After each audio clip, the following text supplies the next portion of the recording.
함께 보실 하나님 말씀은 구약성경 잠언 6장입니다. 오늘 11월 6일 잠언 6장을 읽는 날인데 잠언 6장은 좀 길게 되어 있어서 다 읽진 않고 1절부터 19절까지만 봉독하겠습니다. 구약성경 잠언 6장 1절부터 19절까지 말씀, 구약성경 916쪽 전후를 보시면 되겠습니다. 1절부터 19절까지 함께 봉독합니다. 내 아들아, 내가 만일 이웃을 위하여 담보하며 타인을 위하여 보증하였으면 내 입의 말로 내가 얽혔으며 내 입의 말로 인하여 잡히게 되었느니라. 내 아들아, 내가 내 이웃의 손에 빠졌은즉 이같이 하라. 너는 곧 가서 겸손히 내 이웃에게 간구하여 스스로 구원하되 내 눈을 잠들게 하지 말며 눈꺼풀을 감기게 하지 말고 노루가 사냥꾼의 손에서 벗어나는 것 같이 새가 그물 치는 자의 손에서 벗어나는 것 같이 스스로 구원하라. 게으른 자여, 개미에게 가서 그가 하는 것을 보고 지혜를 얻으라. 개미는 두령도 없고 감독자도 없고 통치자도 없을 때 먹을 것을 여름 동안에 예비하며 추수 때에 양식을 모으느니라. 게으른 자여, 내가 어느 때까지 누워 있겠느냐? 내가 어느 때에 잠이 깨어 일어나겠느냐? 좀 더 자자, 좀 더 졸자, 손을 모으고 좀 더 누워있자 하면 내 빈공이 강도같이 오며 내 곰핍이 군사같이 이르리라. 불량하고 악한 자는 구부러진 말을 하고 다니며 눈짓을 하며 발로 뜻을 보이며 손가락질을 하며 그의 마음에 패역을 품으며 항상 악을 꾀하며 다툼을 일으키는 자라. 그러므로 그의 재앙이 갑자기 내려 당장에 멸망하여 살릴 길이 없으리라. 여호와께서 미워하시는 것, 곧 그의 마음에 싫어하시는 것이 67가지이니 곧 교만한 눈과 거짓된 혀와 무지한 자의 피를 흘리는 손과 악한 기교를 꾀하는 마음과 빨리 악으로 달려가는 발과 거짓을 말하는 망령된 증인과 및 형제 사이를 이간하는 자이니라. 아멘. 예, 감사합니다. 오늘 말씀 읽기 본문은 잠언 6장입니다. 우리가 어제 잠언 5장에서 살펴봤듯이 5장에서는 특별히 음행에 대해서 더욱더 주의할 것과 그것에 빠지지 않게 해서 어떤 식으로 자세를 취해야 되는지 교훈을 받았습니다. 계속해서 6장에서는 우리가 삶을 살아갈 때 만나게 되는 다양한 환경 속에서 하나님의 백성으로서 어떻게 행하는 것이 지혜로운 삶인지 여러 가지 것들을 교훈하고 있습니다. 그 내용을 좀 살펴보도록 하겠습니다. 우선 1절부터 5절까지는 보증에 대한 담보를 쓰고 또 보증에 대한 그것을 신중하게 해야 될 것을 이렇게 표현하고 있습니다. 1절부터 좀 보면 내 아들아, 내가 만일 위하여 담보하여 한 병 타인을 위하여 보증하였으면 이웃을 위해서, 이웃을 아끼는 마음으로 또 사랑하는 마음으로 또는 어려운 일을 돕는 마음으로 보증이나 담보를 하는 경우가 종종 생길 수도 있는 것입니다. 그렇게 했을 때는 어떻게 해야 되는가? 2절, 3절 계속해서 보면 내 입의 말로 내가 얽혔으며 내 입의 말로 인하여 잡히게 되었느니라. 내 아들아, 내가 이웃의 손에 빠졌은즉 이같이 하라. 너는 곧 가서 겸손히 내 이웃에게 간구하여 스스로 구원하되. 그런 담보할 일, 또 보증할 일이 생겼다. 그렇게 되었으면 내가 이웃에게 겸손히 가서 스스로를 구원하라. 그 잡았던 것, 그 담보하였던 것, 또 보증 섰던 것, 그것에서 구원하라. 스스로 빠져나오라. 이렇게 표현하고 있는 것입니다. 마치 어떻게 하는 것과 같이 하라고 하는가. 계속해서 4절, 5절 보면 내 눈을 잠들게 하지 말며 눈꺼풀을 감기게 하지 말고 노루가 사냥꾼의 손에서 벗어나는 것 같이 새가 그물 치는 자의 손에서 벗어나는 것 같이 스스로 구원하라 라고 하면서 그냥 가만히 있지 말고 눈 감고 나 모르는 일이다 이렇게 가만히 있지 말고 마치 사냥꾼이 새나 짐승들을 잡았을 때 그것을 벗어나려고 발버둥 치는 것처럼 그런 식으로 그 올무에서 벗어날 수 있도록 해라라고 이렇게 하고 있는 것입니다. 그런데 이 말씀을 좀 잘 이해해야 될 것인데 그러면 성도들은 하나님의 백성들은 모든 보증이나 담보를 쓰지 말아야 되는가? 이웃이 어렵고 힘든 형편이 있는데 그런 것에 있어서 나 몰라라 해서 어떤 보증이나 담보나 이런 것들을 해주지 말아야 되는 것인가? 모든 담보나 보증을 하지 말라는 그런 의미인가? 그런 것이 아니라 특별히 자기 형편을 알지 못하고 함부로 하는 보증이나 또는 담보가 있다는 것입니다. 그런 것을 더욱더 주의하여서 자기 형편을 잘 살펴보고 보증이나 담보를 설하는 그런 말씀으로 이해됩니다. 왜 그렇게 생각할 수 있습니까? 2절과 3절을 가만히 살펴보면 이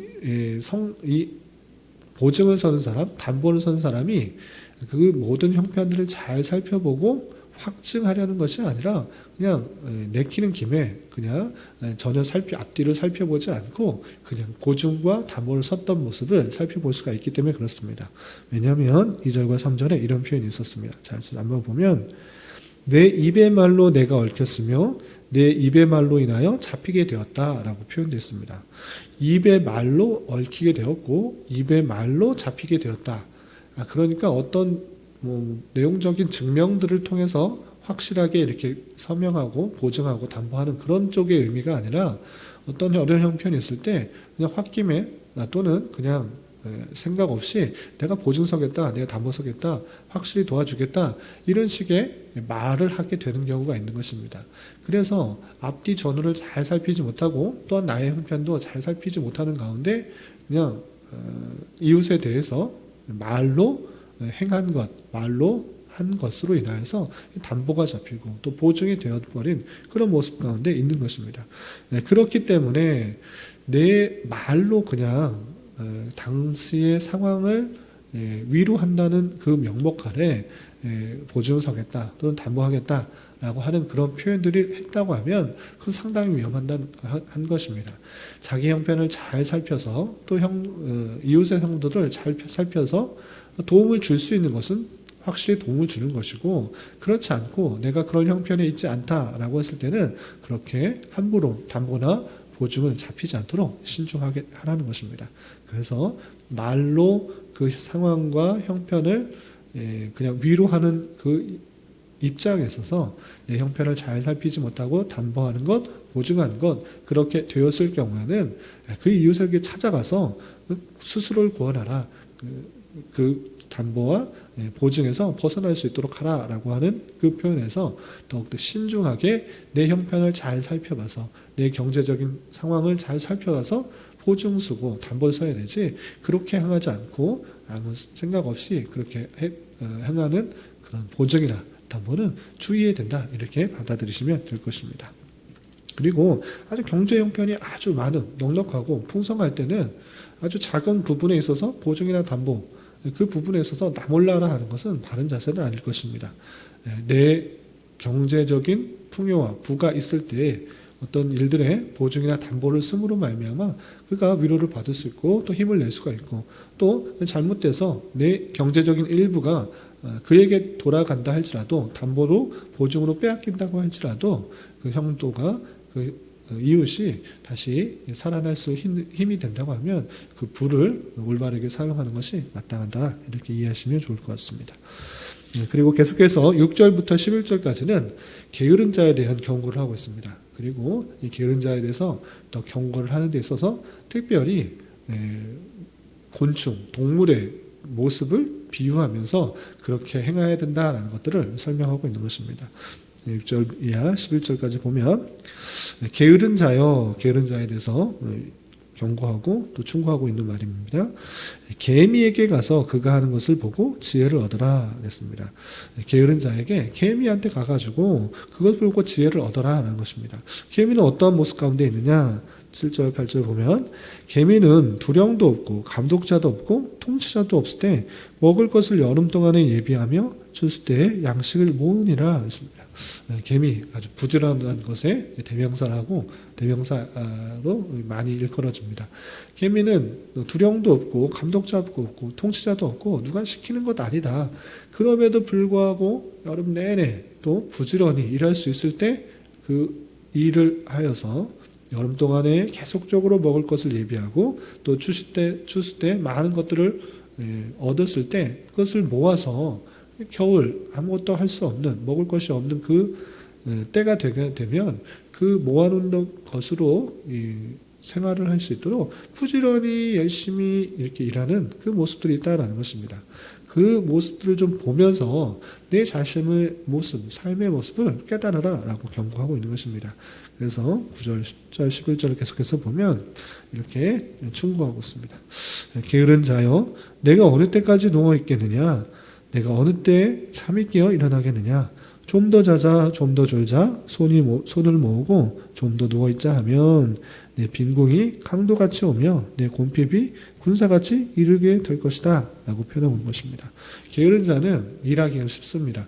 좀 피곤하고 좀 더 눕고 싶고 조금만 더 쉬고 싶고 조금 더 자고 싶던 그런 마음들이 많이 있는 것입니다. 그건 모든 사람들에게 있는 마음인데 그 마음을 이겨내지 못하고 계속적으로 쉬려고 하고 편하게 하려고 하고 게으르게 하는 그런 모습들이 있을 때 그렇게 되면 어떻게 되느냐?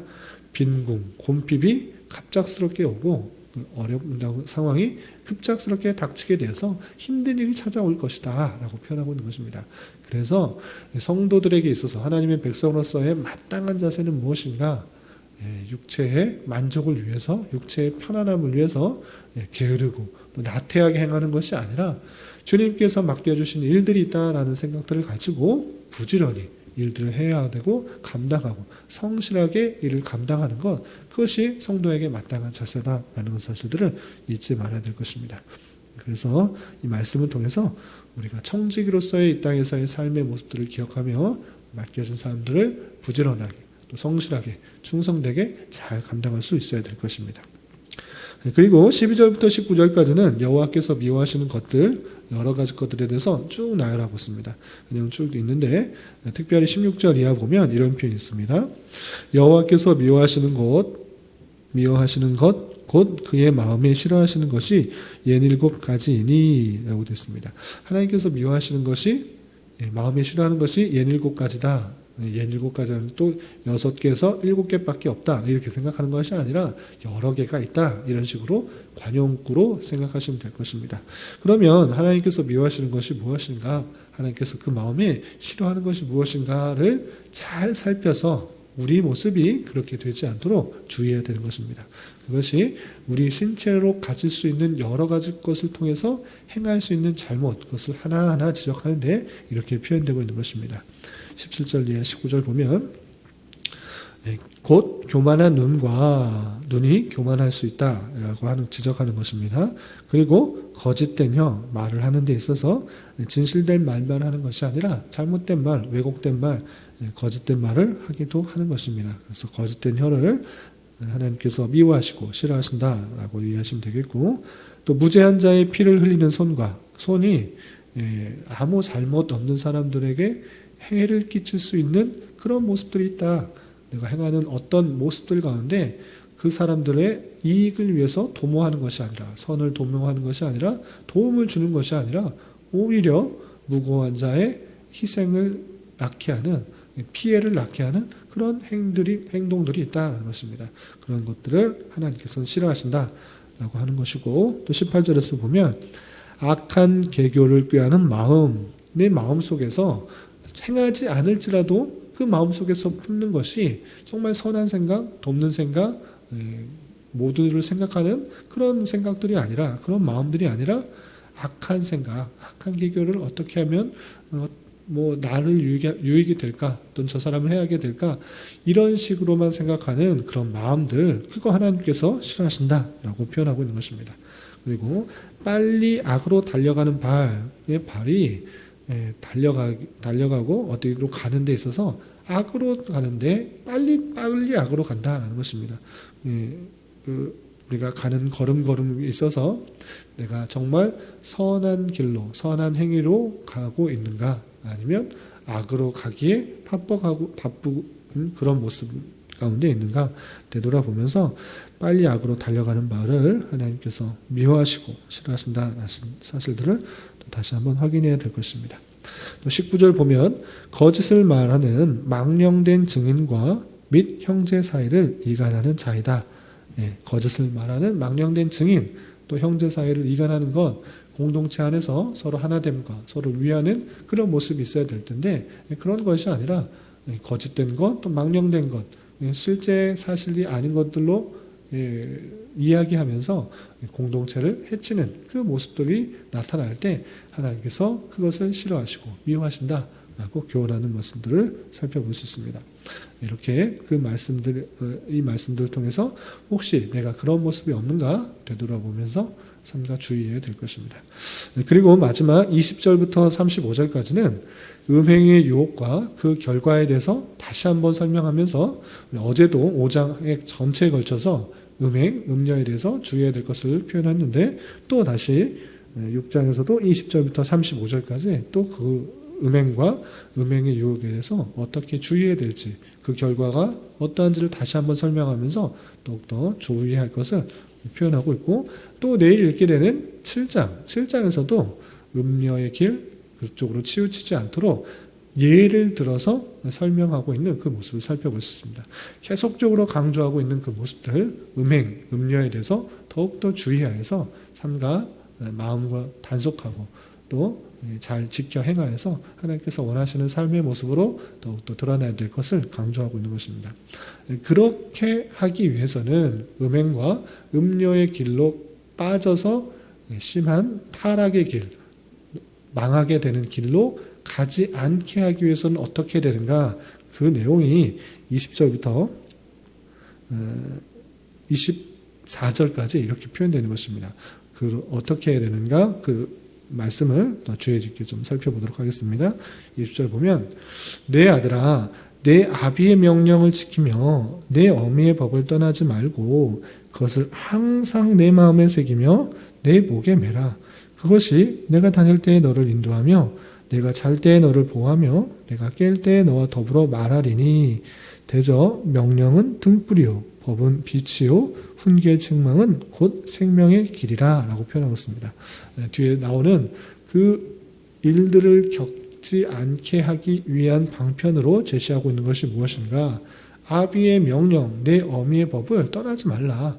아버지가 주셨던 그 명령들 그리고 어머니가 주셨던 그 여러 가지 법들, 그 교훈들을 마음에 잘 새겨서 그것을 항상 지니고 또 가까이 하게 되면 스스로 그 일들, 그 법과 명령들을 잘 지키는 가운데 가까이 하는 가운데 자연스럽게 그 음행들을 피할 수 있게 된다라는 것들을 가르치고 있는 것입니다.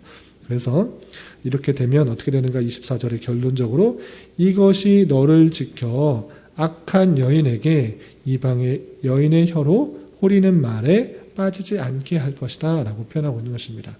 이렇게 아버지가 주신 명령, 어미의 법, 그 법들을 잘 지키고 가까이 하고 가까이 대하는 가운데 그 말씀의 영향을 받아 자연스럽게 나타나는 것이 악한 여인, 또 이방인의 혀로 호리는 말에 빠지지 않게 되는 것이다. 유혹에 빠지지 않게 되는 것이다. 이렇게 표현하고 있는 것입니다. 이 말씀을 잘 대했을 때 하나님의 말씀을 가까이 하고 하나님의 말씀을 밤낮으로 묵상하고 가까이 하게 되면 자연스럽게 악의 길로 빠지지 않게 되는 그 원리를 깨달을 수가 있는 것입니다. 그래서 우리가 날마다 새벽 기도를 나오는 것, 새벽 기도를 했기 때문에 하나님께서 어떤 공로를 주신다, 어떤 은혜를 주신다, 어떤 복을 주신다, 이런 기복적인 신앙으로 나가서는 되지 않을 것입니다. 이 하나님의 말씀을 대하는 자체, 그리고 하나님께 기도하는 자체, 더욱더 하나님과 가까이 하려는 그 자체가 얼마나 복된 것인가를 생각할 수가 있는 것입니다. 다른 시간에 좀 더 자고, 좀 더 쉬고, 좀 더 편하게 있고 싶고, 또 악한 일에 빠질 수 있는 그런 가능성을 배제하여서 더욱더 하나님 앞에 나오고 하나님의 말씀에 더욱더 가까이 할 수 있는 그런 기회가 된다. 그 기회를 삼는 것이 악을 멀리할 수 있는 좋은 방도라는 생각들로 우리의 삶을 잘 단속하며 살아가야 될 것입니다. 오늘 말씀을 통해서 여러 가지 성도들의 이 땅에서의 삶의 교훈을 받았습니다. 보증과 담보를 어떻게 세야 될 것인가, 또한 우리에게 주어진 삶에 있어서 게으르지 않고 또 성실하고 부지런하게 살아야 될 것들, 그리고 우리의 삶의 모습들로 인하여서 하나님께서 미워하시는 것과 또 싫어하시는 그런 행동들을 하지 않도록 삼가 주의해야 되는 것, 그리고 하나님 말씀을 더욱더 가까이해서 악에 빠지지 않도록 또 음행의 길에 빠지지 않도록 해야 된다라는 그런 교훈들을 받았습니다. 이런 교훈들을 마음에 간직하고 더욱더 가까이 하는 삶 속에서 하나님께서 원하시는 백성의 삶, 또 이 땅에서의 지혜로운 삶의 모습으로 살아가야 될 것입니다. 이런 은혜가 저와 여러분, 우리 모두에게 있기를 진심으로 기원합니다. 기도하겠습니다. 하나님 아버지 감사합니다. 오늘 잠언의 말씀을 통해서 하나님의 백성으로서 여러 가지 지혜롭게 행해야 할 모습에 대하여 교훈받았습니다.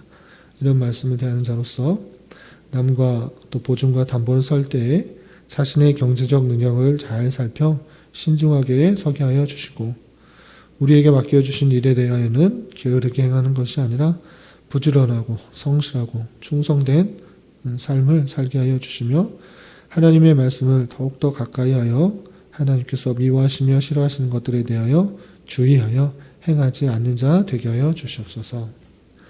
주님, 교회 내 육체 연약함으로 직장과 사업장의 문제로, 가정의 여러 가지 문제로 주님께 간절히 부르짖으며 나아가는 여러 지체들이 있습니다. 주님께서 그 기도에 신실하게 응답하여 주시고 역사하여 주셔서 하나님의 선하심과 인자심을 깊이 경험하는 기회 되게 하여 주시옵소서. 주님, 오늘은 주일을 준비하는 한 날입니다. 모든 성도들이 주일의 은혜를 기대하며 기도로 준비하게 하여 주시고, 특별히 내일 오후에 있게 되는 종교개혁 균형 강좌 2번째 시간에도 많은 성도들 함께하여 종교개혁의 의미를 잘 깨닫고 우리의 삶에 온전히 적용하며 살아갈 수 있는 은혜를 허락하여 주시옵소서. 이 시간 각자 간절히 기도하는 기도 제목 주님께서 들으시고 가장 선한 것들로 응답하여 주시옵소서. 예수님의 이름으로 기도 올리옵나이다. 아멘.